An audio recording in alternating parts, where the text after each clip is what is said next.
खराब हवामानને કારણે ગિરનારની લીલી પરિક્રમા સ્થગિત કરાઈ। સાધુ સંતો સહિતની ઉપસ્થિતિમાં સર્વાનુમતે નિર્ણય લેવાયો। વરસાદને કારણે પરિક્રમાનો રૂટ અત્યંત ખરાબ।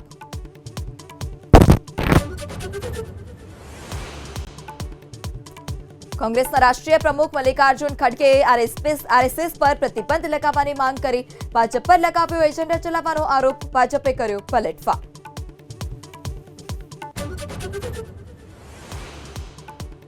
તેલંગાણામાં મોન્થા વાવાઝોડાને કારણે તારાજી, અનેક સ્થળે પૂર જેવી સ્થિતિ। અત્યાર સુધી 12 લોકોના મોત। રાહત બચાવની કામગીરી શરૂ।